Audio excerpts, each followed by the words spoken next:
You also wrote an article. Former first-round pick Jalen Reagor was one of the 25 guys the Browns brought into a tryout. Take us through that article. I saw that and I was like, wow, that is a name from the past. Yeah, I think he was a first round pick of the Eagles in like 2020. That would have been Andrew Berry's first year running the draft. And the Eagles, anytime the Eagles make a move, I'm sure Andrew Berry's antenna goes up. But I think he's played 6, 7 years. Hasn't played like a first round pick, but I think more than anything, similar to maybe Deontay Johnson, who they had in last year, see what he can do.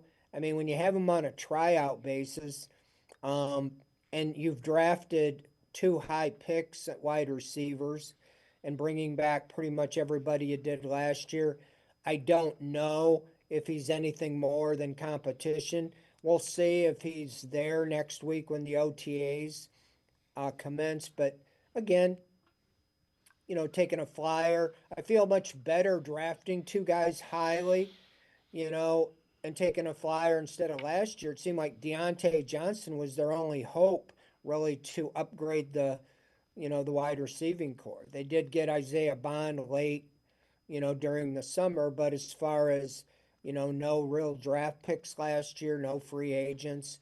So I think Rager's kind of looking for his last shot here, and he's 27, so he didn't really stand out, but he wasn't in a position. He was more in a tryout position. So we'll see what happens. I haven't heard anything about signing him.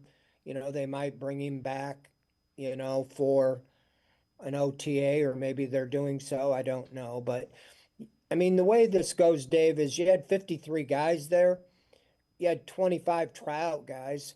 And it's because, for the most part, you don't even have enough to run an offense versus defense, depending on the positions you drafted and signed as undrafted free agents. So you're kind of picking up guys to fill in the spot. I mean, they had Taylor Green as the only quarterback, but then brought Bryson Barnes, had him as a tryout quarterback. So a lot of that is just to fill so they can scrimmage and go back and forth, especially as much 11 on 11 that Monken was doing.